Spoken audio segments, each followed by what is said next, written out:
Hello everyone. So this is Hira from Disha publication और आज मेरे साथ है हमारी चीफ गेस्ट। Guess who?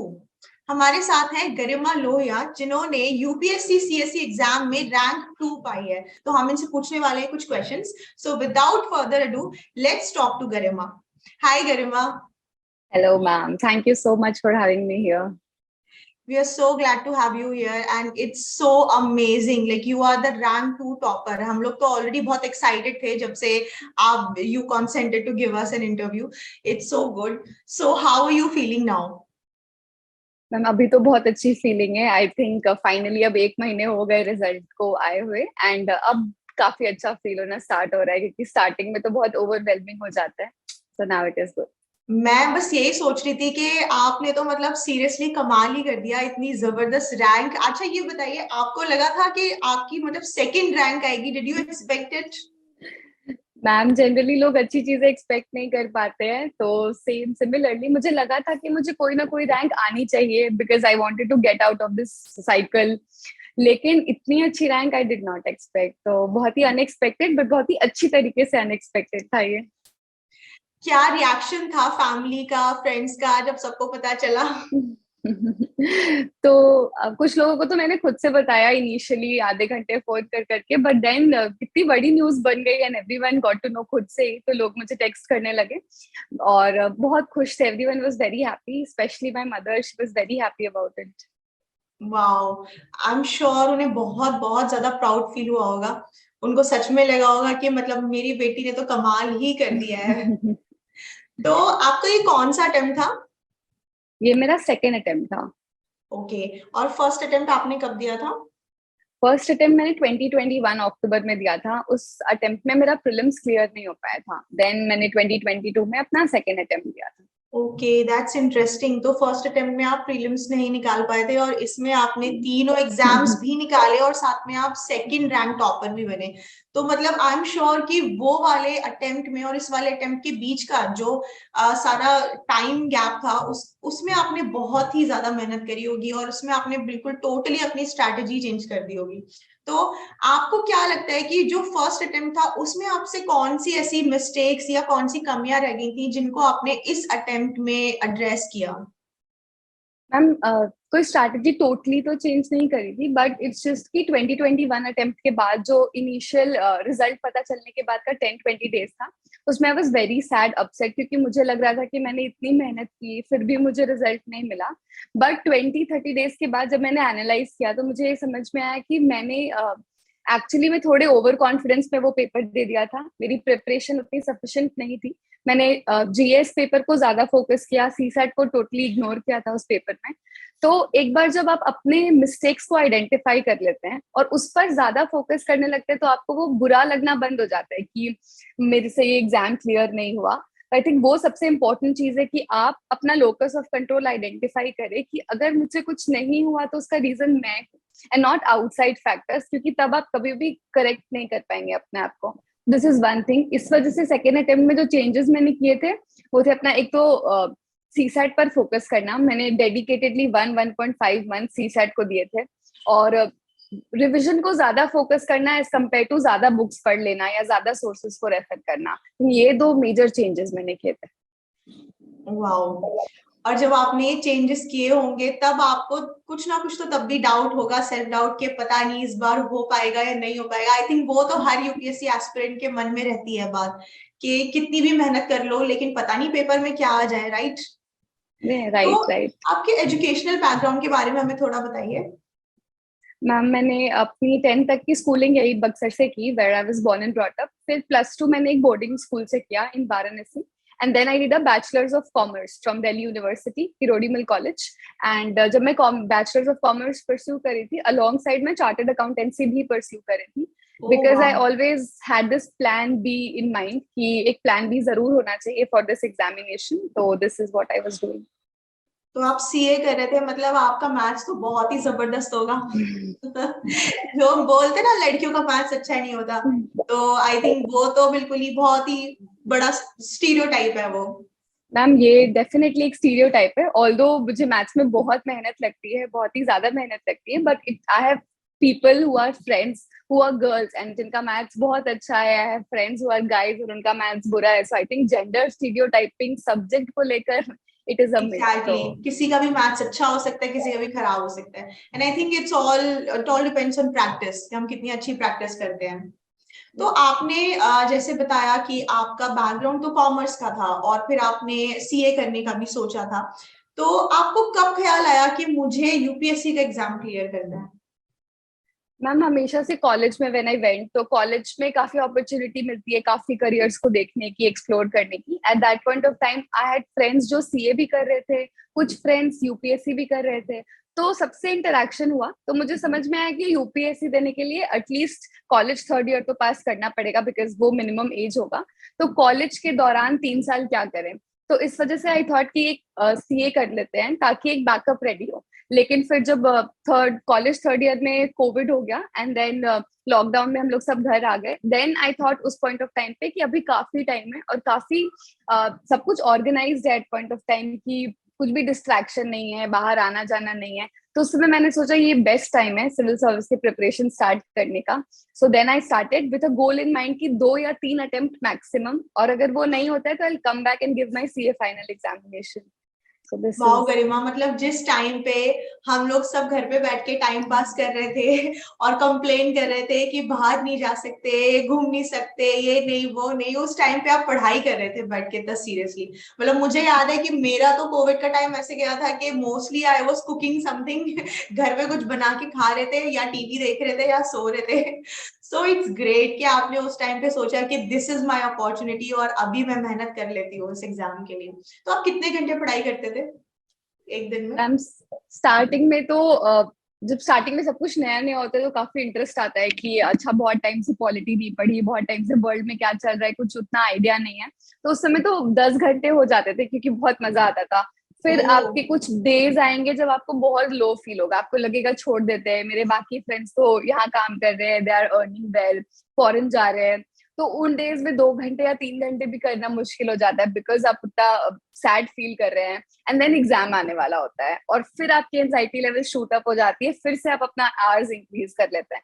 तो अगर एवरेज की बात करें तो it's 8 hours, but it keeps on rising, keeps on decreasing depending आपका मूड कैसा है पढ़ाई करने का. ओके. तो उस टाइम के आपके और भी कोई फ्रेंड्स थे जो एग्जाम की साइड बाय साइड प्रिपरेशन कर रहे थे, तो यू हैड अ कंपेनियन या आप अकेले थे? नहीं, I had a very good companion. हम लोग जूम कॉल्स पे साथ में पढ़ते थे. इनफैक्ट मेरी पूरे प्रिपरेशन में आई हैड अ कंपेनियन जो मेरे साथ साथ प्रिपेयर करें एंड देन उनका प्रीवियस अटेम्प्ट्स में हो गया या फिर इस अटेम्प्ट में हो गया. So I always had a circle जो मेरे को मोटिवेट करता रहे. And it's very important to have a circle outside UPSC also. आपके सिर्फ यूपीएससी वाले फ्रेंड्स हो ये मैं नहीं एडवाइस करती हूँ, बिकॉज फिर वो हो जाता है ना कि एक लेवल ऑफ कंपैरिजन स्टार्ट हो जाता है. तो आई हैड फ्रेंड्स जो सी कर रहे थे या फिर जो माइक्रोसॉफ्ट में काम कर रहे थे या फिर जो फैशन डिजाइनिंग कर रहे थे, and every one was happy in what ever they were doing. तो ये बहुत अच्छा मोटिवेटिंग फैक्टर है कि कोई बात नहीं, इवन इफ मेरा यूपीएससी नहीं होता, उसे देखो वो सीए में इतना खुश है तो मे बी मैं भी खुश हो सकती हूँ. मतलब there is a life beyond UPSC also and it is a happy life. तो ये मेरे लिए बहुत इंपॉर्टेंट था. That is so great. ये आपने इतनी इंपॉर्टेंट बात बोली, बिकॉज ऐसे बहुत लोग होते हैं जो बहुत डीमोटिवेट हो जाते हैं जब भी एग्जाम क्लियर नहीं होता. और आई थिंक कोई भी एग्जाम अगर क्लियर हो जाए it's a big achievement of course, but again if you can not clear it then it doesn't really define your worth, right? कि इसका मतलब ये नहीं है कि आप किसी से कम है या फिर आप लाइफ में कुछ अच्छा नहीं कर रहे हैं, because like we all have our own path to follow. So ये आपने बहुत अच्छी बात बताई सारे हमारे एस्पिरेंट्स के लिए. बाकी तो हम तो ये सबसे ज्यादा तो यही जानना चाहते हैं कि आपने क्या किया, आपकी क्या स्ट्रैटेजी थी जो आप इतनी अच्छी रैंक लेके आए. आपका मार्क्स डिवीजन बताएंगे, तीनों में आपके कितने कितने मार्क्स है? हम प्रीलिम्स में जो सीसैट पेपर है उसमें आई गॉट अ 79 एंड जो पहला पेपर है उसमें I got somewhere around 100 marks. और जो मेंस है उसमें मेरा टोटल 1063 है, जिसमें पर्सनालिटी टेस्ट में मुझे 187 मिले हैं एंड बाकी ऐसे में मुझे 131 मिले हैं. GS1 में मुझे 104, GS2 में 131, GS3 में 94 एंड GS4 में 141 और ऑप्शनल का टोटल 275 है. So this is personality test में 187. This is my prelims, mains and interview. Wow, और आपका पर्सनालिटी टेस्ट में भी बहुत अच्छा स्कोर है, इतना नॉर्मली नहीं आ पाता है लोगों का, आपके तीनों में ही अच्छे मार्क्स है। तो आपका ऑप्शनल क्या था? Commerce and accountancy. मैंने अपना बैकग्राउंड ऑप्शनल लिया। ठीक है, क्योंकि उसमें आपकी अच्छी पकड़ थी, आपकी स्ट्रेंथ है वो एक तरीके से वो सब्जेक्ट। तो नॉर्मली कैसे चूज करते हैं ऑप्शनल, कैसे करना चाहिए जिसमें हमारा एजुकेशनल बैकग्राउंड हो या जिसमें हमारा इंटरेस्ट हो? मैम आई थिंक पहले तो एजुकेशनल बैकग्राउंड को एक बार कंसिडर करना चाहिए, ठीक है, लेकिन ऐसा हो सकता है कि आपका जो एजुकेशनल बैकग्राउंड है वो स्पेसिफिक ऑप्शनल यूपीएससी प्रोवाइड ना करें। अगर ऐसा है तो फिर आप दूसरा सब्जेक्ट पिक कर सकते हैं। बट अगर आपने लेट्स से इंजीनियरिंग किया, जो भी आपका ग्रेजुएशन था, आपको उसको पढ़ने में इंटरेस्ट ना आ रहा हो, या फिर आपको लगता है कि आपने अच्छे से ग्रेजुएशन नहीं किया, कि मेरे वो सब्जेक्ट्स वेल वर्स्ड नहीं है, या फिर आपको लगता है कि मैंने बहुत अच्छे से पढ़ लिया, अगर मैं इसे दोबारा पढ़ता हूँ तो ये सिर्फ रेपिटेशन होगा, और आप कुछ नया सब्जेक्ट एक्सप्लोर करना चाहते हैं, तब आप डेफिनेटली अदर सब्जेक्ट्स को देखें, क्योंकि ऑप्शनल में 500 मार्क्स होते हैं और बहुत ज्यादा टाइम आपको अपने ऑप्शनल के साथ इन्वेस्ट करना होता है। तो अगर आपको सब्जेक्ट में इंटरेस्ट नहीं होगा तो ये आपके लिए बहुत डिफिकल्ट हो जाता है। तो आई थिंक इंटरेस्ट बहुत मैटर करता है, बट अगर आपको अपने ग्रेजुएशन सब्जेक्ट में ही इंटरेस्ट भी हो, कि आपको उसमें मास्टर्स भी करना है आगे जाकर, समथिंग लाइक दैट, तो प्रेफर योर ग्रेजुएशन सब्जेक्ट, क्योंकि जब आप यूपीएससी में जाते हैं सब कुछ नया होता है आपके लिए। उस नए पूल ऑफ थिंग्स में आप कुछ अपना एक कंफर्टेबल कोना पकड़ना चाहेंगे कि इसके सहारे मैं इस नए चीजों को भी स्विम कर पाऊं। तो वो मेरी स्ट्रैटेजी थी कि कुछ फेमिलियर मेरे पास हो, बाकी सब तो नया है ही। तो ऐसा। ओके हाँ, क्योंकि मैंने ऐसा देखा है और सुना भी है कि कई लोगों का एजुकेशनल बैकग्राउंड बिल्कुल डिफरेंट होता है। Like some people are from science background, commerce background, but they go on to choose humanities subjects like history या फिर पॉलिटी, तो या फिर लॉ भी कई लोग चूज कर लेते हैं। तो वही मैं सोच रही थी कि ऑप्शनल का क्राइटेरिया, आई थिंक सबका अलग होता है ऑप्शनल चूज करने का criteria, right? And in the end, और it all depends on whether you are confident in that subject or not। अगर आपको थोड़ा सा भी कॉन्फिडेंस फील होता है कि हाँ ये सब्जेक्ट मेरे से हो जाएगा, तो आप उसका ऑप्शनल चूज कर सकते हो, right? Am I right? I don't know. Right. You और are the एक बात ये expert भी है here. कि हम जनरली 11th एंड 12th में जो सब्जेक्ट्स पिकअप करते हैं, उस समय हमें अपने बारे में उतनी अवेयरनेस नहीं होती कि आगे जाकर मुझे क्या सब्जेक्ट पसंद आएगा। उस समय प्राइमरीली पेरेंट्स, फ्रेंड्स, टीचर्स, कुछ हमारा वो डिसीजन फैक्टर इन्फ्लुएंस्ड होता है। तो मे बी उस समय लेट्स से मैंने साइंस पिकअप कर ली, बट मेरा एक्चुअल फ्लेयर तो पॉलिटी के टुवर्ड्स था या इकोनॉमिक्स के टुवर्ड्स था। ये चीज हमें ग्रेजुएशन में रियलाइज होती है जब हम बाकी लोगों से इंटरेक्ट करते हैं, when we get expose to a lot of things. तो इवन इफ 3 साल डाउन द लाइन आप अपना लाइफ में कोर्स करेक्शन करना चाहते हैं, you are welcome. UPSC gives you that opportunity कि कोई बात नहीं, आपने ग्रेजुएशन में साइंस पढ़ी but you are interested in polity, go ahead.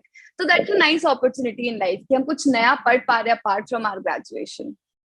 Okay, that's interesting. ये से बहुत हमें इंसाइट मिल गई आपकी इस बात से। तो अब हम आपकी बात करते हैं आपकी स्ट्रैटेजी की, कि आपने किस तरीके से प्लान करी थी अपनी स्टडीज, कि यू मेड श्योर कि आपका सिलेबस भी कंप्लीट हो सारा, आपकी प्रैक्टिस भी अच्छी हो, आपको रिवीजन का भी टाइम मिले, और so that you feel confident on the exam day. So what was that strategy? Ma'am in terms of time frame अगर मैं बताऊं, तो सबसे पहले मैंने स्टार्ट किया था प्रिपेयरिंग विथ द ऑप्शनल। तो सबसे पहले मैंने ऑप्शनल को स्टार्टिंग के 5 और 6 मंथ स्टिल, क्योंकि अगर मई में आपका प्रीलिम्स शेड्यूल्ड है तो दिसंबर तक आपका ऑप्शनल एक बार हो जाना चाहिए।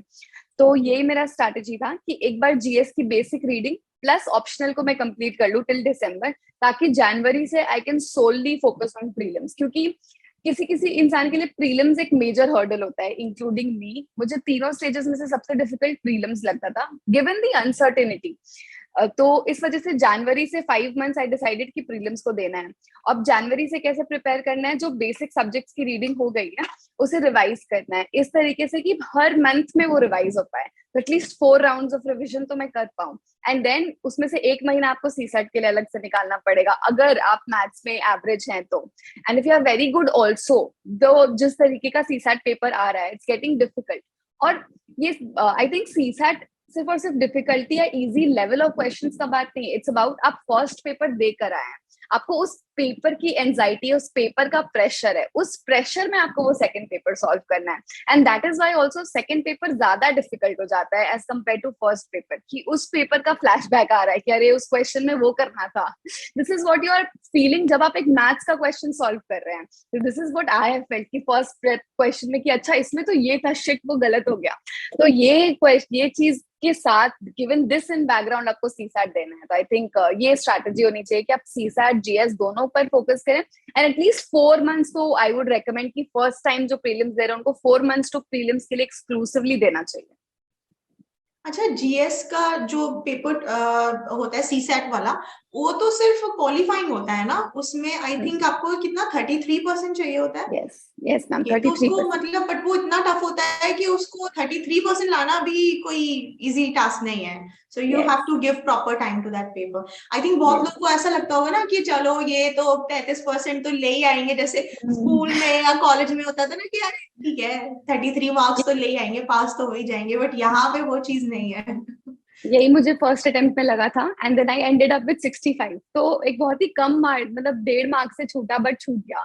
तो और सीसैट में सिर्फ ये अप्रोच रखना आई थिंक जस्टिफाइड नहीं है, क्योंकि वो क्वालिफाइंग पेपर है. अगर आप वो क्लियर करेंगे तभी आपका फर्स्ट पेपर काउंट होता है. अदरवाइज आपका सारा मेहनत वेस्ट हो गया जो आपने जीएस में किया. और आई थिंक जब आप जीएस पढ़ते जा रहे हैं बीच में सीसैट पढ़ने से आपको एक मूड ऑफ रिफ्रेशमेंट मिल जाता है कि कुछ एनालिटिकल पढ़ा अपार्ट फ्रॉम जस्ट फैक्ट्स या फिर एक्ट्स पढ़ने के अलावा. तो वो एक अच्छा पर्सपेक्टिव आई थिंक. इसी वजह से इस तरीके से ये पेपर प्लान है कि दिन भर में आप अपना टाइम इक्वली डिवाइड कर पाए in terms of sharpening your analytical skill also और जीएस पढ़ने का भी साथ साथ में. ओके तो प्रीलिम का आपको क्या चेंज लगा जब आपने पहला अटेम्प्ट दिया था और जब आपने सेकंड अटेम्प्ट दिया, तो आपको क्या लगा कि क्या प्रीलिम में काफी चेंज हो रहा है क्वेश्चन पैटर्न, या फिर आपको सिमिलर ही लगा?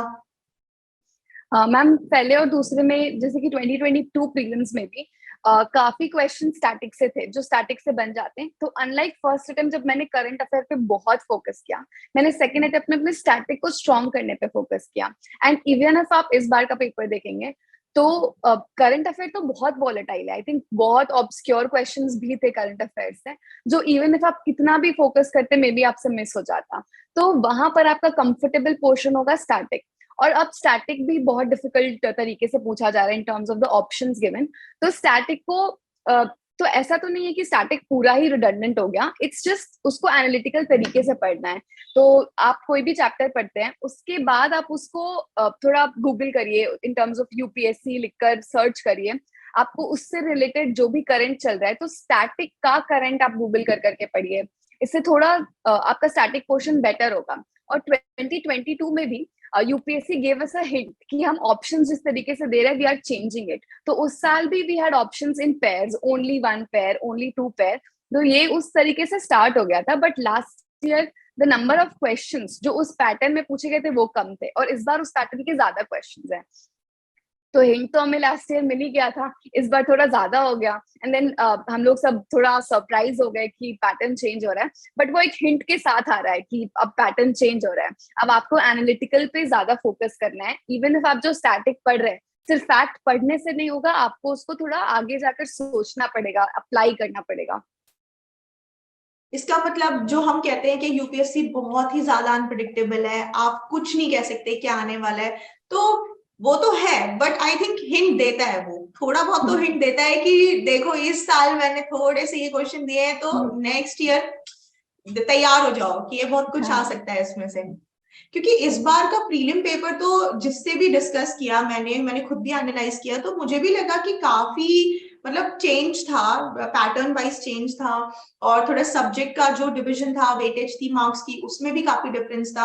और सबसे ज्यादा तो मुझे यही लगा कि अब एलिमिनेशन टेक्निक तो वर्क करेगी ही नहीं बिल्कुल, क्योंकि वो तो ऑप्शन ही इस टाइप के हैं कि उसमें क्या ही एलिमिनेशन होगा. मतलब you have to know very in depth facts about that particular topic and you need to know all the options, तभी आप सही आंसर करेक्ट कर पाओगे. So that was very interesting. बाकी ज्योग्राफी और मैथ्स में से भी क्वेश्चन बढ़े जा रहे हैं. आई थिंक अब ये भी काफी इंपॉर्टेंट सेक्शन हो गया है ना पेपर में. Right. And that is inspired from current event. International relations अगर आप इंटरेस्ट के साथ पढ़ रहे हैं तो उसके थ्रू आप 4-5 क्वेश्चन सॉल्व कर सकते हैं, क्योंकि प्लेसेस इन न्यूज से काफी क्वेश्चंस थे। तो आई थिंक वो एस्पेक्ट इंपॉर्टेंट है कि करंट अफेयर्स हम कर रहे हैं, we are reading an issue, but maybe हम उसको जाकर के मैप पर नहीं देखते कि वो कहाँ है। वो सिंपल एक एक्सरसाइज जो सारे टॉपर्स बताते हैं, मुझे भी जब फर्स्ट अटेम्प्ट में आई स्टार्टेड तो आई रेड अबाउट इट कि आप जो भी प्लेस इन न्यूज पढ़ते हैं आप उसको जाकर मैप में देखिए, आसपास की लोकेशंस देखिए। This is one simple exercise जो अब मे बी ज्यादा यूजफुल हो जाए। ओके तो इसका मतलब हम जो भी करंट अफेयर्स, जो भी न्यूज में हम सुन रहे हैं, पढ़ रहे हैं, हमें उसको मैप में जाके जरूर चेक करना है कि ये जगह कहाँ पे है। अगर ये चीज हो रही है वर्ल्ड में तो ये ज्योग्राफिकली कैसे पॉसिबल हो रही है और क्या ज्योग्राफी का क्या इम्पैक्ट पड़ रहा है इस पे। So that makes geography very important subject for UPSC aspirants, right? तो मैप पे तो सबकी पकड़ होनी चाहिए।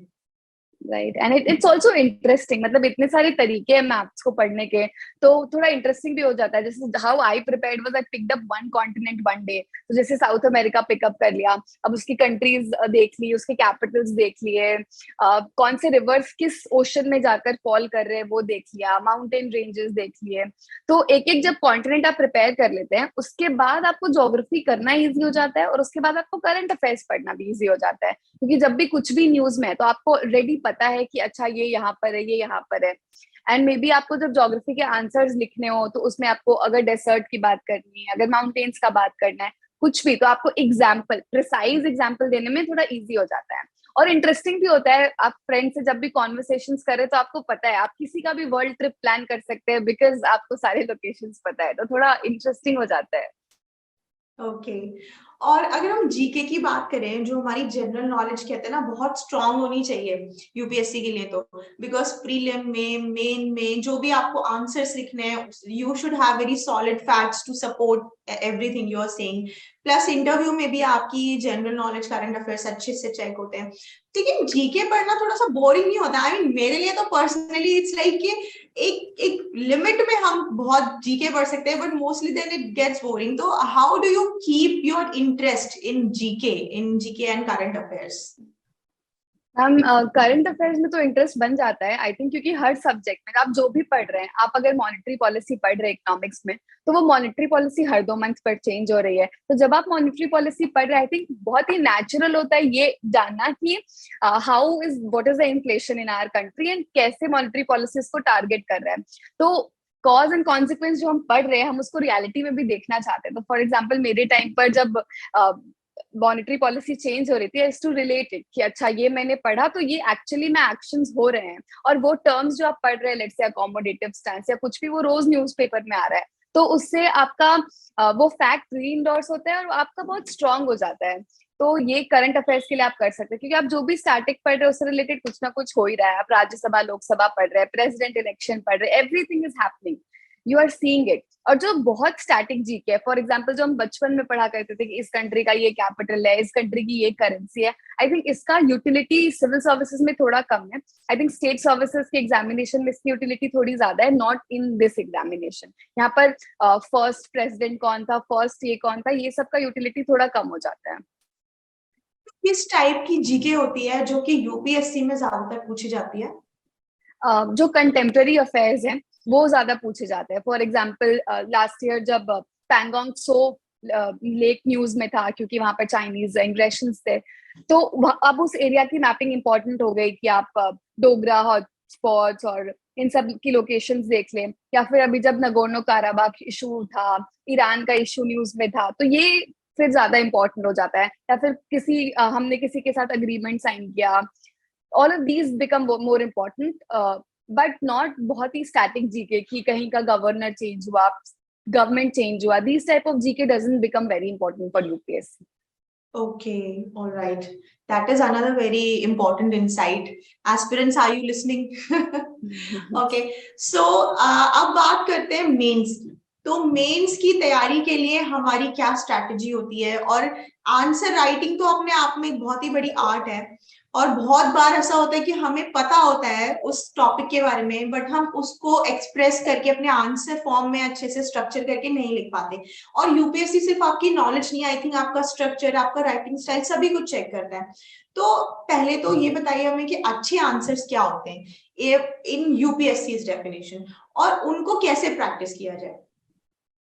मैम, एक तो अच्छे आंसर, सबसे पहले जब आप किसी का आंसर शीट खोलते हैं तो वो एक अच्छी लेजिबल हैंड राइटिंग में होना चाहिए। तो ओके। बहुत लोग, बहुत टॉपर्स बोलते हैं कि हैंड राइटिंग से एकदम फर्क नहीं पड़ता, बट आई थिंक आपकी राइटिंग प्रेजेंटेबल होनी चाहिए, क्लियर होनी चाहिए, आपके शब्द दूर दूर होने चाहिए थोड़े सब। एग्जामिनर की आंखों पर उतना जोर नहीं पड़ना चाहिए कि मुझे बहुत डिफिकल्टी हो रही है इसे पढ़ने में। तो आई थिंक थोड़ा बहुत रोल होता है in terms of clear hand writing. बहुत ही सुंदर कर्सिव राइटिंग की जरूरत नहीं होती, but clear legible hand writing जरूर होनी चाहिए। सेकेंड, इन टर्म्स ऑफ आप उस क्वेश्चन में क्या पूछा गया है उसको कैसे आंसर कर रहे हैं। अगर उस क्वेश्चन में सब पार्ट्स हैं जो दो या तीन चीजों को टारगेट कर रहा है, तो आपको भी ये रिक्वायर्ड है कि आप उन सभी पार्ट्स को इक्वल वेटेज के साथ आंसर करें। ऐसा नहीं होना चाहिए कि आपने उस क्वेश्चन में किसी चीज का कॉज एंड इफेक्ट पूछा गया तो आपने 1.5 पेज में सिर्फ कॉज बताया, फिर 2 लाइन में इफेक्ट बताया और फिर खत्म कर दिया, तो आपको मार्क्स भी उसी प्रपोर्शन में मिलेंगे। तो एक आंसर में एक अच्छा इंट्रोडक्शन होना चाहिए जो आप रिसेंट इवेंट के साथ रिलेट कर सकते हैं कि रिसेंटली ये हुआ and in this context the question has been asked. या फिर आप किसी कोट से स्टार्ट कर सकते हैं या किसी कॉन्स्टिट्यूशनल आर्टिकल से स्टार्ट कर सकते हैं। उसके बाद जो भी क्वेश्चन में पूछा गया उसको सब हेडिंग बनाकर एक क्लियर बॉक्स में लिख करके आपको वो part of the question answer करना चाहिए। एंड पॉइंट फॉर्मेट में आंसर करना बेटर होता है, क्योंकि यूपीएससी एग्जामिनर को भी पता है कि आपको इस एस्पेक्ट के लिए 3 पॉइंट्स पता है, आपने 1 2 3 मेंशन किया है, और उसे अंडरलाइन करें। जो भी इंपॉर्टेंट चीजें हैं आप अंडरलाइन करें, फिर आप second part of the question answer करें।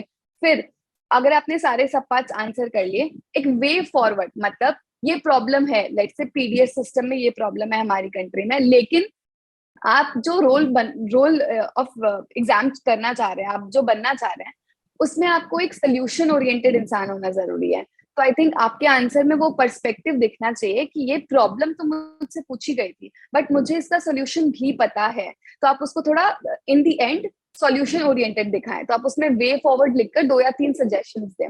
अगर वो सजेशंस आपके खुद के हैं तो वो बहुत अच्छी बात है, लेकिन अगर वो सजेशंस आपने किसी एक्सपर्ट कमिटी के पढ़े हैं, और जब हम न्यूज़पेपर्स पढ़ते तो रोज कोई ना कोई एक्सपर्ट, इकोनॉमिस्ट या फिर इंटरनेशनल रिलेशन एक्सपर्ट कुछ ना कुछ बात करते हैं, तो आप उनका नाम लेकर के आप उसको लिख सकते हैं कि according to this expert, according to this committee, इसका ये पॉसिबल सोल्यूशन हो सकता है। तो आप ये भी कर सकते हैं। एंड देन वे फॉरवर्ड देने के बाद आई थिंक एक छोटा सा कंक्लूजन भी होना चाहिए इन पैराग्राफ फॉर्मेट, 1 लाइन का या 2 लाइन का। Then this would be a good answer for UPSC. आपको क्या लगता है कि टाइम इनफ देता है यूपीएससी आंसर्स लिखने के लिए, या ऐसा लगता है कि टाइम भाग रहा है और बहुत जल्दी जल्दी हमें आंसर लिखने हैं, या बहुत लेंथी पेपर है, कैसा लगता है। हमें तो सबको पता है कि वो 3 घंटे कहाँ जाते हैं कुछ पता नहीं चलता। आई थिंक उस 3 घंटे में एक बार ऊपर सर उठाकर देखने का टाइम भी नहीं होता, इतना ज्यादा टाइम क्रंच लगता है पेपर में।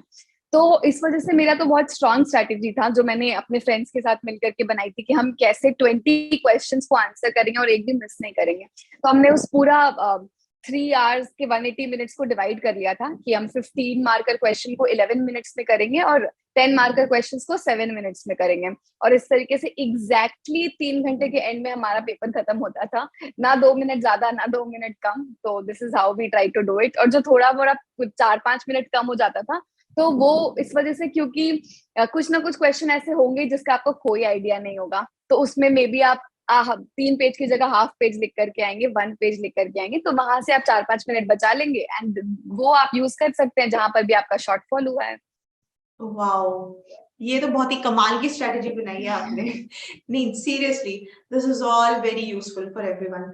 तो जैसे कि आपने बताया कि आपने न्यूज़पेपर में से कोई चीज पढ़ी थी या आपने वो भी यूज करी अपने आंसर्स में, तो न्यूज़पेपर रीडिंग के लिए क्या स्ट्रैटेजी होनी चाहिए, किस तरह से हम एग्जाम ओरिएंटेड रीडिंग करते हैं न्यूज़पेपर की। मैम, स्टार्टिंग में जब हम न्यूज़पेपर रीड करते हैं तो हमें बहुत इंटरेस्ट आता है कि ये भी हो रहा है ये भी हो रहा है, but everything is not important UPSC के पर्सपेक्टिव से। और अनइम्पोर्टेंट चीज पढ़ने के चक्कर में हम इम्पोर्टेंट चीजों को थोड़ा उतना फोकस नहीं करते हैं। तो इनिशियली जब हम स्टार्ट करते हैं तो बहुत सारे वेबसाइट्स हैं जो अपने पेज पर डेली मॉर्निंग में पब्लिश करते हैं कि यूपीएससी पर्सपेक्टिव से ये न्यूज इंपॉर्टेंट है, तो आप उसको पहले मार्क कर लें कि ये इंपॉर्टेंट है और फिर उसको पढ़ना स्टार्ट करें। अब जब आप फर्स्ट डे स्टार्ट करेंगे तो मे बी जो इशू न्यूज में चल रहा है आपको उसका बैकग्राउंड नहीं पता, तो आपको पढ़ने में डिफिकल्टी होगी कि ये क्या चल रहा है। Then you will need a laptop और a phone by your side कि आप गूगल कर रहे हैं कि वो इशू क्या है, तो जो भी इशू है आप उसको लिख करके साइड में यूपीएससी डाल के उसको पढ़े, तो अ lot of websites will come जहां पर आपको उसका पूरा बेसिक से बैकग्राउंड पता चल जाएगा। पर अगर आप एक ऐसे इंसान है जिसको टेक्स्ट पढ़ने में दिक्कत हो रही है, आप यूट्यूब पर कोई वीडियो देख ले उससे रिलेटेड, तो आपको वो इशू कोई ना कोई अच्छे से एक्सप्लेन कर देगा। उसके बाद जब आपको अवेयर हो गया कि वो इशू एक्चुअली में क्या है, फिर आप जाकर के वो आर्टिकल पढ़ें। और कोई भी इशू, कोई भी न्यूज एक हफ्ते तक तो न्यूज में चलता ही है, डिफरेंट डिफरेंट न्यूज पेपर्स में चलते रहता है, डिफरेंट लोग उस पर कॉमेंट्स करते हैं। तो इस तरीके से वो इतनी बार आप पढ़ लेंगे कि आपका खुद का ओपिनियन लगने लग जाएगा उस इशू पर। तो आई थिंक इनिशियल 1 मंथ में नोट्स वगैरह ना बनाए, कुछ भी ना बनाए, बस अवेयर होने पर फोकस करें कि हाँ क्या चल रहा है, मुझे सब कुछ जो न्यूज में है I am getting a hint of it, ठीक है। उसके बाद इनिशियली 2nd मंथ ऑनवर्ड्स हम सोच सकते हैं कि मेंस सिलेबस देखने के बाद मेंस के पर्सपेक्टिव से उसका नोट्स बनाते चलें, तो दिस वी कैन डू। लेकिन गरिमा एक बात बताओ, इतना कुछ याद रहता है जितना आप बता रहे हो कि इतना कुछ पढ़ो, मतलब आई डोंट नो इतनी सारी चीजें कैसे दिमाग में बैठ सकती हैं। हाँ, तो ये तो नेचुरल है मैम, जब आप मई से करंट अफेयर स्टार्ट करेंगे तो अगले अगस्त में ही, मई में क्या हुआ था आपको नहीं याद रहेगा। तो आपको बस उस समय पढ़ना है नेचुरली, कि जब आप पढ़ रहे तब कोई हिंड्रेंस नहीं आ रही है कि मुझे पता है पिछले महीने क्या हुआ। बट ईयर एंड कंपाइलेशन फिर आपको पढ़ना पड़ेगा। बहुत सारे कोचिंग्स है जो ईयर एंड कंपाइलेशन न्यूज के निकालते हैं, करंट अफेयर के निकालते हैं, तो वो इसीलिए हमारा काम आसान करने के लिए कि आप उस कंपाइलेशन के थ्रू साल भर का रिविजन कर पाए। तो आपने एक बार तो समझा था ना, तो आप एकदम अनअवेयर नहीं कि अच्छा ये क्या पढ़ लिया। So there is nothing very new for you, but it's just कि आप रिवाइज कर रहे हैं। और न्यूज़पेपर रीडिंग के बहुत बेनिफिट्स है, आपका कंसंट्रेशन बेटर होता है, वोकैबुलरी बेटर होती है, आपको एक आंसर राइटिंग स्टाइल पता चलता है कि अच्छा ऐसे कोड देकर ऐसे इंट्रोड्यूस कर सकते हैं, तो लॉट ऑफ बेनिफिट्स। अच्छा, तो क्या ऐसा होता है कि हमें मेंस आंसर्स के लिए बहुत सारे रिसोर्सेज को करना पड़ता है कंसल्ट, बहुत अलग अलग बुक्स, जर्नल्स और न्यूज़पेपर्स और मैगजीन्स, ये सब कुछ लगाने पड़ते हैं, या फिर हम लोग कोई एक दो अच्छे रिसोर्सेज बुक्स लेके उसमें से पढ़ाई कर ले? मतलब आपने किस तरह से किया था? द सेकेंड वन मैम, ये बहुत सारे रिसोर्स पढ़ लेने के चक्कर में एक अच्छा आंसर कभी नहीं बन पाएगा। तो my seniors used to tell me कि अगर आप किसी बुक को एटलीस्ट 3 या 4 टाइम्स रिवाइज नहीं कर पाते, don't pick up that book. तो सेम स्ट्रैटेजी आई फॉलोड कि अगर मैं किसी बुक को 2 बार रिवाइज कर पा रही हूँ, 3 बार एटलीस्ट रिवाइज कर पा रही हूँ, only then I will pick up that book. और जनरली टाइम इतना कम होता है और रिवाइज इतना ज्यादा करना होता है कि आप एक ही बुक उठाएं, मैक्सिमम 2 बुक उठाएं, उससे ज्यादा तो नहीं। एंड बाकी जो आपको फ्रेश पर्सपेक्टिव चाहिए, कंटेम्प्रेरी न्यूज चाहिए, आप न्यूज़पेपर कंसल्ट करें, तो 1 newspaper and maximum 2 books, not more than that. और किसी किसी किसी सब्जेक्ट के लिए तो मैंने बुक्स भी नहीं उठाए। फॉर एग्जाम्पल अगर सिर्फ सिक्योरिटी पढ़ना है मेंस के लिए, तो किसी के नोट्स उठा लिए, किसी कंपाइलेशन, कोई कंपाइलेशन जो मार्केट में मिल रहा है वो उठा लिया, और फिर करंट अफेयर से उसको सप्लीमेंट कर लिया। तो दिस इज हाउ, जितना कम में आप जितना ज्यादा रिसोर्स, जितना ज्यादा एक्सट्रैक्ट कर पाए वो बेटर है। ज्यादा बुक्स के पीछे नहीं भागना चाहिए। ओके। और आपने ऑनलाइन वीडियो कोर्सेज जो यूट्यूब पे क्लासेस वगैरह होती है, क्या आप इनका भी यूज करते थे, या फिर इनसे आपको लगता है कि इतना बेनिफिट नहीं होता, तो इससे अच्छा है कि खुद से बुक से पढ़ लो? What do you think? हाँ मैम, अगर कुछ सब्जेक्ट है जिसमें आपको इंटरेस्ट नहीं आ रहा, या फिर ऐसा हो गया कि आपने दिन में ऑलरेडी 6-7 घंटे पढ़ाई कर ली, अब आपको नींद आ रही है बट आपको कंप्लीट करना है, तो उस समय आई थिंक कोई वीडियो चला लिया जिसमें वो चैप्टर को एक्सप्लेन कर रहे हैं, तो वो देख लिया, बट इन दी एंड उसको खुद से पढ़ना इंपॉर्टेंट हो जाता है, तो ये कर लेना चाहिए। Always reading is better than किसी और से सुन रहे हैं। हाँ, भले ये है कि रीड करके आप अपने खुद के वीडियो या ऑडियो नोट्स बना ले। This I used to do a lot कि मैंने कुछ पढ़ लिया, अब मुझे पता है कि इतना मुझे मन नहीं करेगा ये सब्जेक्ट दोबारा पढ़ने का, तो I will make a voice note खुद ही, व्हाट्सएप पर या टेलीग्राम पर एक फोल्डर बना लूंगी, उसमें I will make a voice note खुद को एक्सप्लेन करते हुए, खुद को पढ़ाते हुए, और ताकि जब नेक्स्ट टाइम उसको पढ़ना हो तो खुद के वॉइस नोट से सुन लिया, तो मुझे अच्छा कंटेंट भी मिल गया और सेटिस्फैक्शन भी हो गई कि मैंने रिवाइज कर लिया। This I used to do. वाह, ये तो बहुत ही ज्यादा इंटरेस्टिंग है वॉइस नोट्स वाला। ये तो मैं पहली बार सुन रही हूँ कि अपने वॉइस नोट से ही खुद रिवाइज करो, मतलब खुद अपने आप को पढ़ाओ। That's very interesting. तो अब जैसे आपने मेंस की लिए बताया हमें काफी सारी चीजें, तो अब जो हमारे कुछ ऐसे क्वेश्चंस आने लगे हैं जो कि थोड़े से मतलब मेरे हिसाब से थोड़े स्ट्रेंज होते हैं वो क्वेश्चंस, जैसे कि फिलोसॉफिकल क्वेश्चंस। ठीक है, मैंने पेपर देखा था 2022 का, उसमें काफी फिलोसॉफिकल क्वेश्चंस पूछे हुए थे, जैसे किसी भी राइटर का कोट दे दिया और उसको उस पे बस कमेंट करना है। तो इन क्वेश्चंस को कैसे अप्रोच किया जाता है, और मतलब ऐसे क्वेश्चंस यूपीएससी क्यों देता है, आपको क्या लगता है? मैम, यूपीएससी ये सारे क्वेश्चंस आई थिंक आपका थॉट पर्सपेक्टिव देखने के लिए कि आप किसी चीज को कितना क्रिएटिवली हैंडल कर पाते हैं। आप किसी चीज को, क्योंकि जब उन्होंने उस राइटर ने वो कोट बोली होगी तो उन्होंने एक कॉन्टेक्स्ट में बोला होगा, लेकिन आज उस कोट का मल्टीपल इंटरप्रिटेशन निकल सकता है। तो आपकी क्रिएटिविटी देखने के लिए कि आप किसी चीज को करंट कॉन्टेक्स्ट में कैसे अप्लाई करते हैं, ये एबिलिटी है कि नहीं आपके अंदर, आई थिंक ये टेस्ट करने के लिए। तो बस यही बोलूंगी कि इसका ये सोल्यूशन नहीं है कि आप वो कोट और वो राइटर जाकर लर्न करें कि उसने क्यों बोला और वो कॉन्टेक्स्ट। आपने वो क्वेश्चन में भी वो कोट फर्स्ट टाइम एग्जाम में देखा, कोई बात नहीं, उससे रिलेटेड बहुत सारे इंटरप्रिटेशन आपके दिमाग में आने लगेंगे कि शायद इसका मतलब ये भी है। और वही अच्छी बात है, जब आप प्री इन्फॉर्म्ड नहीं है कि ये क्यों बोला गया था, तो आप उसका मल्टीपल इंटरप्रिटेशन निकाल सकते हैं और फिर आप उसे बहुत अच्छी तरीके से लिख सकते हैं। आई थिंक उसमें आपको किसी भी कोड को ब्रेक डाउन करना चाहिए इन टर्म्स ऑफ इंडिया में उससे रिलेटेड मैं क्या सोच सकता हूँ, इंटरनेशनल स्पेयर में मैं उससे रिलेटेड क्या सोच सकता हूँ, या फिर और डीप जाए तो स्पेस में मैं इससे रिलेटेड क्या सोच सकता हूँ। इस तरीके से उसको डिफरेंट डिफरेंट डायमेंशंस में ब्रेक करेंगे तो किसी भी कोड का आप मल्टीपल इंटरप्रिटेशन अच्छे से लिख पाएंगे।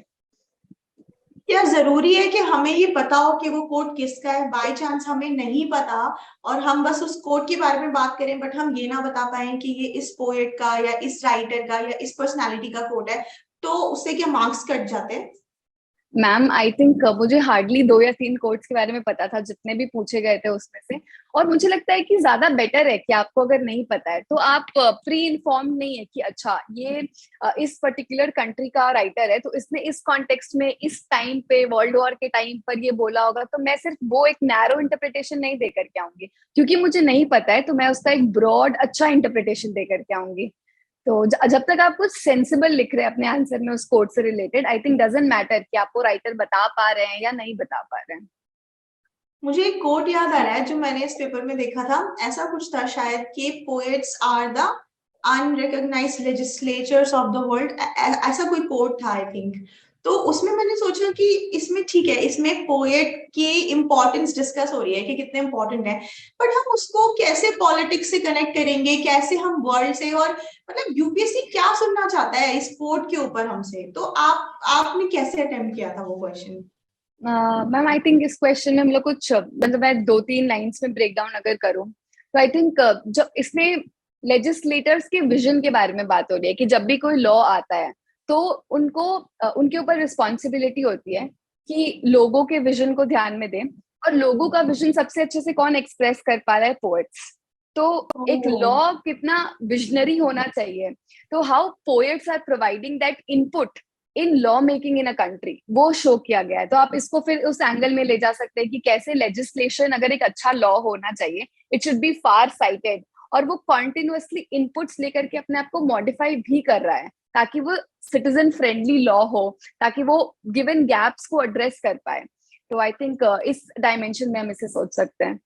ये तो बहुत ही जबरदस्त आपने इसका मुझे बताया है एक्चुअली इंटरप्रिटेशन, क्योंकि हमने ये नहीं सोचा था जब हमने क्वेश्चन पढ़ा, तो वी वर लाइक कि मतलब are we suppose to praise the poets, or are we supposed to say कि yeah everybody should respect poets, but this is a great interpretation. So I think इस तरीके का जो thought होता है वो हर किसी के पास नहीं हो सकता, और यही यूपीएससी देखना चाहता है। इसी तरीके से वो फिल्टर करता है कि ठीक है, जो इस तरीके से सोच सकते हैं, जिनकी यहाँ तक सोच जा सकती है, उन्हीं को हमें लेके आना है सिविल सर्विसेज में।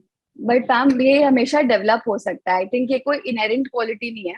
आप जितना रीडिंग को ब्रॉड बेस करेंगे आप उतना सोच पाएंगे। तो इसके लिए सबसे बेस्ट क्लू तो यूपीएससी के पास्ट ईयर क्वेश्चंस है, उनको देखें, फिर उसको अपने फ्रेंड्स के साथ डिस्कस करें, तो आपका पर्सपेक्टिव ब्रॉड होने लगेगा। फिर आप खुद ही एक कोड को देख करके 5-6 इंटरप्रिटेशन निकाल पाएंगे क्योंकि आपने इतना पढ़ लिया, इतना देख लिया, यूपीएससी की मेंटालिटी को गेज कर लिया। तो आई थिंक ये फुली डेवलप किया जाने वाला स्किल है। लेकिन कभी ऐसा नहीं लगता कि अब इसके बारे में और क्या बोले, ठीक है इतना लिख दिया, मतलब वर्ड लिमिट तो ज्यादा है, अब और क्या लिखे इसमें, ऐसा कभी फील नहीं होता? हाँ, कभी कभी होता है। इसी वजह से एक क्वेश्चन में मल्टीपल डायमेंशन को एड्रेस कर लो। अब जैसे कॉजेज में 3 ही पॉइंट पता है तो कोई बात नहीं, उसने सिर्फ कॉजेज पूछा, मैं थोड़ा इफेक्ट भी बता दूंगी, मैं एक छोटा सा डायग्राम भी डाल दूंगी, मैं उसका वे फॉरवर्ड भी बताऊंगी, तो उससे आपका वर्ड लिमिट भी एड्रेस हो जाएगा, आपका आंसर मल्टी डायमेंशनल भी लगेगा और आपने डिमांड ऑफ द क्वेश्चन को भी एड्रेस कर लिया। Okay, interesting. और आपने अपने ऑप्शनल की कैसे करी थी प्रिपरेशन? और ऑप्शनल की क्योंकि इतना ज्यादा वेटेज होता है और उसमें बहुत इन डेप्थ स्टडी करनी पड़ती है, तो उसमें आपकी स्ट्रैटेजी क्या रही थी? ऑप्शनल के लिए मैंने एक रैंकर्स क्लासेस है उससे गाइडेंस ली थी। तो उनके नोट्स बहुत क्रिस्प है, तो अगर मैं सिर्फ अपने पूरे ग्रेजुएशन और सीए इंटरमीडिएट के बुक्स यूज करती तो वो बहुत बल्कि हो जाते हैं। तो they have done a very good job, थोड़े क्रिस्प नोट्स थे। तो उनके नोट्स से मैंने अपने नोट्स बना लिए, शॉर्ट नोट्स की मैं कैसे जल्दी जल्दी उसको रिवाइज कर पाऊँ। एंड मेरे ऑप्शनल में जो पेपर 1 होता है वो थोड़ा न्यूमेरिकल ओरिएंटेड होता है, हमें सॉल्व करने होते हैं क्वेश्चन, तो उसको भी टाइम बेस्ड मैनर में कैसे सॉल्व करना है वो प्रैक्टिस कर लिया। This is how I prepared optional. Okay. और ऑप्शनल को आपने कितना टाइम दिया था आपने प्रिपरेशन में? मैम जब स्टार्ट किया था प्रिपरेशन तो 5 to 6 months ऑप्शनल में कर रही थी, साइड बाय साइड में अपना जीएस का फर्स्ट रीडिंग कर रही थी, और फिर उसके बाद मैंने अपना ऑप्शनल साइड हटाकर रख दिया क्योंकि प्रीलिम्स आ रहा था, और फिर मैंने ऑप्शनल पिकअप किया प्रीलिम्स और मेंस के बीच में। तो उस टाइम पे भी I think 1 month entirely okay, optional को चला गया। अच्छा। तो आपने जितने भी पेपर्स थे आपके मेंस के, उनके लिए आपने कुछ पर्टिकुलर टाइम सेट कर रखा था या आप उनको साइमल्टेनियसली लेके चल रहे थे? मैम टाइम तो सेट था कि स्टार्ट करेंगे जब प्रीलिम्स और मेंस के बीच में, तो पहले ऑप्शनल से स्टार्ट करेंगे, फिर जीएस 1 और जीएस 4 में भी 10 days ईच में करेंगे, फिर जीएस 2 और जीएस 3 को 12-13 days ईच में करेंगे। इस तरीके से एक रफ टाइमलाइन डिसाइडेड था, और ऐसे बस साइमल्टेनियसली चल रहा था कि हर 5 days पे या हर संडे जब टाइम मिले तो एक ऐसे लिखी। और जो हिंदी और इंग्लिश कंपलसरी पेपर्स है वो मैंने एक दिन में दोनों किए थे फटाफट से, कि मतलब ऐसा ना हो कि कुछ भी नहीं पता। So this is what I did. और आप हमेशा लिख लिख के प्रैक्टिस करते थे अपने आंसर्स को, या कभी कभी लिख के प्रैक्टिस करते थे, या आपको लगता था कि ये तो मैं कर लूंगी तो इसको लिखने की जरूरत नहीं है? हाँ राइट मैम, मैम सारे आंसर्स तो लिख लिख के नहीं, जब जो फुल लेंथ टेस्ट में देती थी 3 hours में कि टाइम का प्रैक्टिस हो पाए कि 20 क्वेश्चन हो रहे हैं कि नहीं, ओनली दो टेस्ट में लिख के पूरा देती थी। Otherwise I will just discuss it with someone कि इसमें ये लिख सकते हैं, इसमें ये लिख सकते हैं। एक ब्रॉड आइडिया जब लगने लगता है कि हाँ मैं टाइम पर लिख लूंगी, तब आई थिंक थोड़ा ज्यादा टाइम रिवाइज करने पे फोकस करें एज कम्पेयर टू उसी को लिख लिख कर फोकस करें। ओके, ठीक है, ठीक है। और इसके अलावा आपको क्या लगता है कि जो प्रिपरेशन होती है वो हमारी, हम प्रीलिम्स से शुरू करते हैं और फिर उसके बाद हम प्रीलिम्स के फौरन बाद हमें मेंस की तैयारी स्टार्ट करनी होती है, तो क्या बीच में थोड़ा बहुत रेस्ट कर सकते हैं एस्पिरेंट्स, या फिर आपको एकदम फटाफट अपने मेंस के लिए लग जाना है? मैम इरिस्पेक्टिव कि आपका रिजल्ट क्या आने वाला है, आपसे क्लियर होने वाला है या नहीं, आई थिंक 3-4 दिन का तो अच्छा खासा ब्रेक जरूर लेना चाहिए। Even I use to okay. Take good breaks, क्योंकि ये एक लॉन्ग गेम है। प्रीलिम्स और मेंस के बीच में आपको कंटिन्यूअसली 3 महीने रोज पढ़ने हैं, वो सबसे ज्यादा हार्ड वर्किंग फेज होता है प्रीलिम्स और मेंस, उसके बीच में आपको सबसे ज्यादा मेहनत करनी होती है इन योर एंटायर प्रिपरेशन। तो वो सस्टेनेबल तभी होगा जब आपने थोड़ा रेस्ट लिया है। हमारी ह्यूमन बॉडी को रेस्ट चाहिए, हमारे ब्रेन को रेस्ट चाहिए। तो आई थिंक 3-4 दिन आराम से रेस्ट लें, एंड एक हफ्ता भी आप रेस्ट ले सकते हैं, बट देन डिपेंड्स कि आपकी प्रिपरेशन कैसी है। बट इमीडिएटली अगले दिन से ही पढ़ाई करना इज नॉट सस्टेनेबल, क्योंकि सब लोग बोलते हैं कि इट्स नॉट अ मैराथन, कि आपको स्प्रिंट नहीं है कि आपको फर्स्ट आना है इस रेस में। आपको अपने आप को सस्टेनेबली इसमें रखना है इस गेम में। तो हर एक एग्जाम के बाद, इवन मेंस के बाद, I would say good 1 month का ब्रेक बहुत इंपॉर्टेंट होता है, क्योंकि आपको फिर अपने आप को एनर्जाइज करना है, और आप जितने काम कंपोज शांत रहते हैं उतना क्वालिटी ऑफ आंसर अच्छा होता है। तो ये तो बहुत इंपॉर्टेंट है। तो मतलब ये बहुत ज्यादा इंपॉर्टेंट है कि आपका माइंड एट रेस्ट होना चाहिए, रिलैक्स होना चाहिए, नहीं तो आप कितना भी पढ़ लो आपका आंसर उतना अच्छा नहीं आ पाएगा। तो आप क्या करते थे अपने आप को फ्रेश रखने के लिए? आपका रिक्रिएशन वगैरह जो चीजें आपने एग्जाम्स के दौरान करी, वो क्या चीजें थी? आई थिंक मैं 8 8 आवर्स प्लस ही सोती थी एवरी डे। मतलब आई थिंक एक good sleep is very important, क्योंकि उससे आपको काफी रिजुविनेशन मिलता है, काफी स्ट्रेंथ मिलती है दोबारा कुछ करने की। इसके अलावा अगर मुझे लगता था कि दिन भर बहुत पढ़ लिया था, I would go out, have some good food और make coffee, come back and then sit again, या फिर किसी फ्रेंड से बात कर लिया। या कभी अगर बहुत टाइम मिल गया, जैसे जब मैं फर्स्ट प्रीलिम्स आई फेल, तो उसके बाद बहुत ज्यादा अपसेट थी मैं, तो I use to watch a series, तो ये कर लिया, ऐसे करके कुछ ना कुछ किया।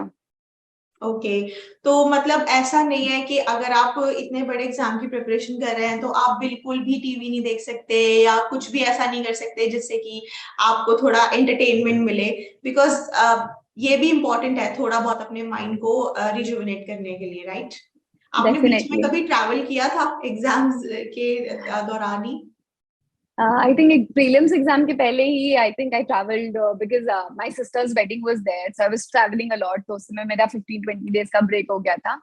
तो आई थिंक पूरा कट ऑफ हो जाना और आइसोलेशन में प्रिपेयर करना कभी एडवाइसेबल नहीं होता, क्योंकि वो सस्टेनेबल नहीं होता। In the end you will need your friends, you will need a social circle whom you can fall back on। अगर आपसे अगर कुछ भी गड़बड़ होता है इंटायर प्रिपरेशन में, आपको वो इमोशनल कनेक्ट चाहिए होता है। तो वो तभी होगा जब you have been there for them also. तो ये एक्सपेक्ट कर लेना अपने फ्रेंड से कि मैं उनसे बात नहीं करूंगी, सिर्फ जब मेरा बुरा टाइम आएगा I will call them. I know there are lot of good friends, but थोड़ा टू एंड फ्रो होना चाहिए। तो एक अच्छा रिलेशनशिप बनाकर रखना चाहिए अपने friends, family, with all the people जो पॉजिटिविटी दे आपको। नेवर समवन जो आपको थोड़ा सा भी नेगेटिविटी देते हैं लाइफ में, और हमें खुद सेंस हो जाता है कि ये इंसान प्रोबेबली मेरे प्रिपरेशन के लिए या मेरे लाइफ के लिए अच्छा नहीं है।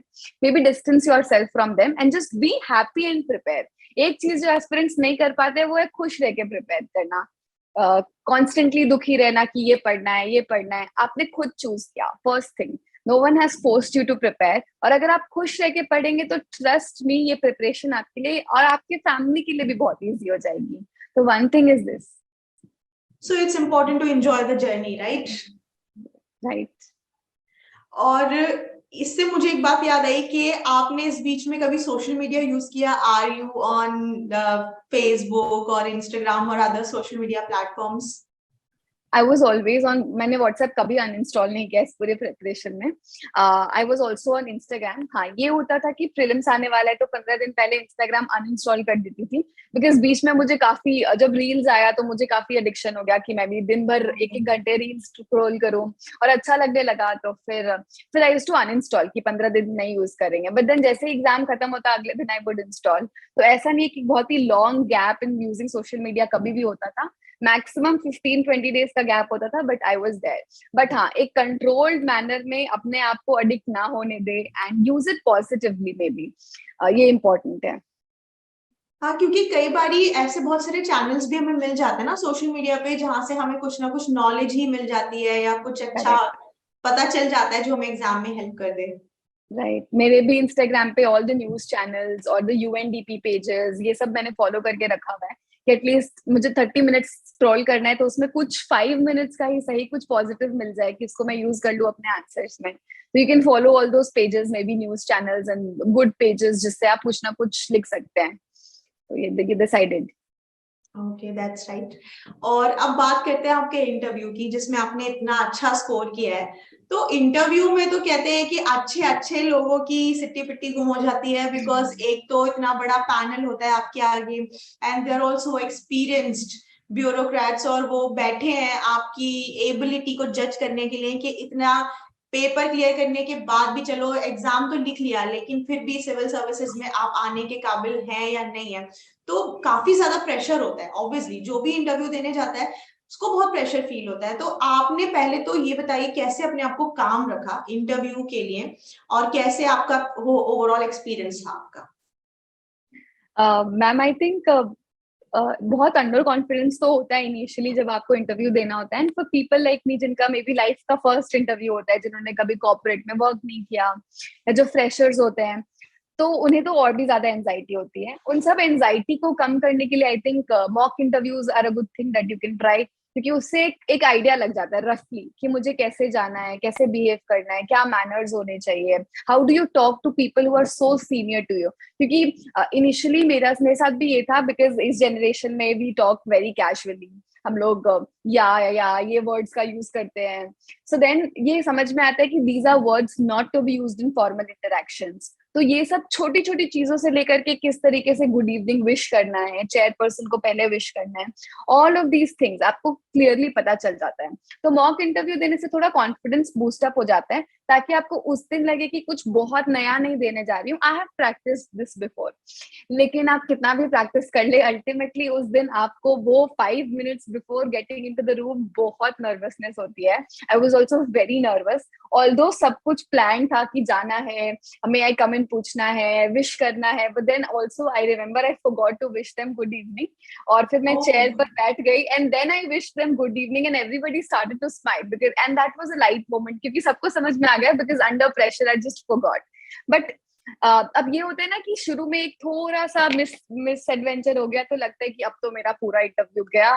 तो मैं अब बाकी के 30 मिनट ऑफ कॉन्वर्सेशन में या तो सैड होके अपना बाकी इंटरव्यू खराब कर लूं, या तो मैं उसको कवर कर लूं इन टर्म्स ऑफ अच्छा इंटरेक्शन करके। तो फिर मैंने उसको जाने दिया, और फिर मैं एकदम नॉर्मल हो गई कि कोई बात नहीं। तो उसके बाद मैंने नॉर्मल कॉन्वर्सेशन ही रखा, एंड लास्ट में दे टोल्ड मी कि लास्ट में सेड देम कि sorry ma'am, I just forgot to wish, and then they were like we didn't even remember that you forgot to wish because we had a nice interaction.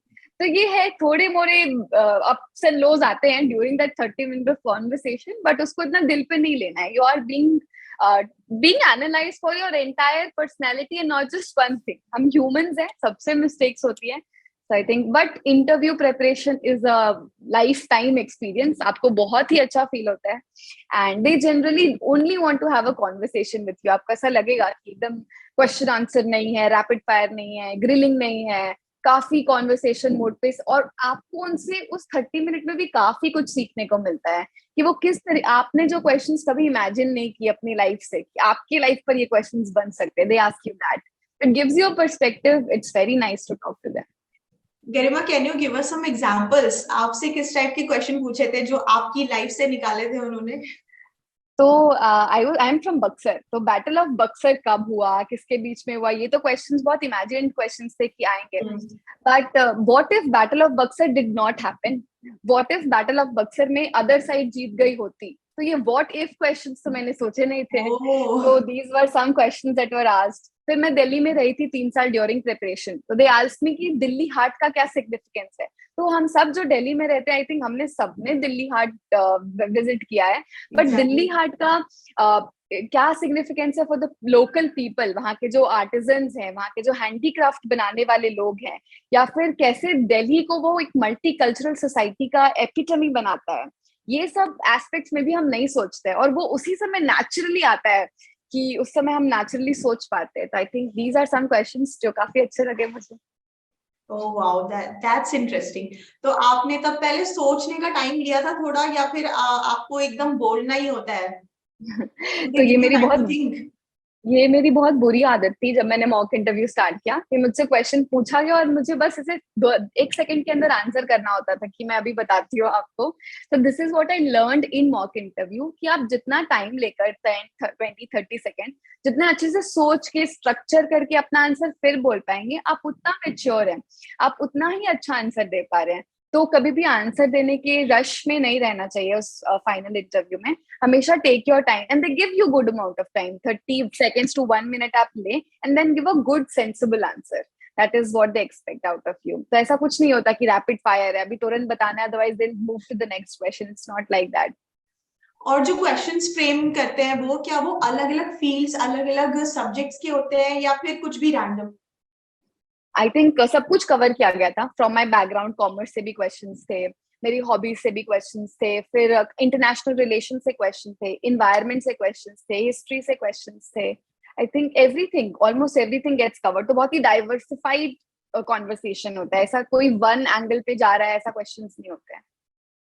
तो जब आप निकले थे room से बाहर, तो आपको क्या लगा था कि मैं कर गई, ये पास या नहीं? मैंने वेंट आउट तो मुझे बहुत अच्छा फील हुआ था उस रूम से। बिकॉज क्योंकि इस बारे में इतना 4 महीने से एंजाइटी थी कि इंटरव्यू इंटरव्यू, तो वो खत्म हो गया उस बात की। And I had a nice feeling after the interview कि अच्छा गया। ऑल्दो वो नाइस फीलिंग कुछ टाइम बाद चली जाती है व्हेन यू स्टार्ट फॉरगेटिंग कि मैंने क्या आंसर्स दिए थे, मे बी इसमें मैंने अच्छा आंसर नहीं दिया था, but all in all it's a nice experience. Okay, that's great. तो आपका कौन सा था पैनल, कौन से आपकी चेयरपर्सन कौन थे? Preeti Sudan ma'am was my chairperson. Okay, great. तो अब आपका ओवरऑल एक्सपीरियंस अगर हम पूछें इस एग्जाम से, तो आपने 3 स्टेजेस में क्लियर किया, प्रीलिम, मेन, इंटरव्यू, तो तीनों में कौन सी चीज एक चीज थी जो आपको लगा कि ये बहुत इंपॉर्टेंट है एलिमेंट, जो कि मतलब this has to be done consistently? I think answer आपके क्वेश्चन में consistency okay. Is the key. आप इररिस्पेक्टिव कि आपका आज मूड अच्छा नहीं है, आज क्या चल रहा है, आपको बैठकर पढ़ाई करनी है, मतलब करनी है, भले 2 आवर्स करूं मैं given on a bad day, लेकिन मुझे न्यूज़पेपर पढ़ना है तो मुझे पढ़ना है। तो consistency is very important. Even interview देने के बाद मैंने प्रीलिम्स की पढ़ाई की, till the day of my result I studied for my prelims की व्हाट इफ। तो गुड और बैड सिचुएशन दोनों दिमाग में रखते हुए प्रिपेयर करना है कि कुछ भी हो सकता है इस एग्जामिनेशन में। तो या ये है। कभी फोकस की प्रॉब्लम होती है कि कंसंट्रेशन नहीं हो पा रहा है, कितनी भी कोशिश कर लो नहीं हो पा रहा है, तो फिर तब क्या करना चाहिए? आई थिंक जब बहुत ज्यादा हो जाता है इस पॉइंट ऑफ टाइम पे, तो एक दिन का ब्रेक लेना इंपॉर्टेंट हो जाता है। हो सकता है आपकी बॉडी गिव अप कर चुकी है गिवन आपने जितना हार्ड वर्क किया है, तो एक दिन का रेस्ट ले अच्छे से। जब मेरे साथ तो ये होता था कि अगर मैंने एक पूरे दिन रेस्ट ले लिया, कुछ नहीं पढ़ा, शाम तक बहुत गिल्ट होने लगता था कि पूरा दिन वेस्ट कर दिया, एंड देन ऑटोमेटिकली आप सेकेंड डे पढ़ने बैठ जाते हैं। तो maybe take a break, अपना टाइम वेस्ट करके देख लो। ऐसी आदत पड़ जाती है यूपीएससी में पढ़ने की कि आप ब्रेक नहीं ले पाएंगे, फिर आप खुद पढ़ने बैठ जाएंगे। और अब आपको कैसा लग रहा है कि रोज रोज पढ़ाई नहीं करनी पड़ रही 8-8 घंटे? इनिशियली तो 2-3 दिन बुरा लग रहा था कि मतलब, क्योंकि वो रूटीन में जाता है। और अभी ठीक है, it's nice, but I think अब मैं कुछ और पढ़ना चाहूंगी। Maybe I like to watch some new series जो मुझे कुछ इनसाइट्स दे किसी और चीजों का। I like to read some other books apart from academics. तो कुछ इंटरेस्टिंग करना चाहूंगी अब। गरिमा, आपके पेरेंट्स क्या करते हैं? So my mother is a homemaker, and my father passed away in 2015. So he was a Oh, wholesale garment dealer. So and I have an elder sister. She used to work in Accenture. So she's an HR there. okay, great. So you are just two sisters. No, I have a younger brother also. He is Okay, pursuing BBA. So he's in final year of his college. okay. So lastly Garima, आपका क्या message होगा उन सब लोगों के लिए जो अभी इस एग्जाम की प्रिपरेशन कर रहे हैं, चाहे वो हो जो पहले एक बार फेल हो चुके हैं या मल्टीपल टाइम्स और फिर से अटेम्प्ट्स दे रहे हैं, या फिर वो जिनका अभी पहला अटेम्प्ट होने वाला है, वो have just started, so what would be your message to them? I think आप जो भी कर रहे हैं आप उसको खुशी से करिए। I think one message is कि खुश रह के ये प्रिपरेशन करना चाहिए। और इस प्रिपरेशन के दौरान don't lose everything in your life, don't lose your friends, don't lose connections with your family. And ये exam is just a part of your life, it's not your life. Even if ये नहीं होता है, there is life beyond UPSC. आप जो भी करना चाहते हैं सोसाइटी के लिए, you can do it other ways also. So although UPSC provides you an excellent platform, but there is life beyond this. And अगर आप बहुत ज्यादा conviction और consistency के साथ ये करते हैं, definitely आपको कभी ना कभी you will get through, you will get success in your life. So just be happy and prepare. You have been given an excellent opportunity. तो शायद लोगों को opportunity भी नहीं मिलती to prepare for this exam. So be grateful and just prepare happily. Thank you so much Garima, आपने इतनी अच्छी अच्छी बातें बताई आज हमें और बहुत ही मजा आया आपसे बात करने में। मतलब मुझे तो पर्सनली ऐसा लग रहा है कि एक तो इतनी सारी पढ़ाई किसी ने करी, और करी तो इतने दिमाग से, इतने स्ट्रैटेजी, इतने स्मार्ट वे में, तो I think it's not just hard work but also your smartness and your strategical hard work that leads to success. तो आपने इतनी अच्छी अच्छी टिप्स भी दी हमें और इतना कुछ शेयर किया अपनी जर्नी के बारे में, सो thank you so much for that. It was amazing conversation and thank you so much for giving us your time today. And Thank you so much, congratulations ma'am. once again, बहुत बहुत मुबारक हो आपको।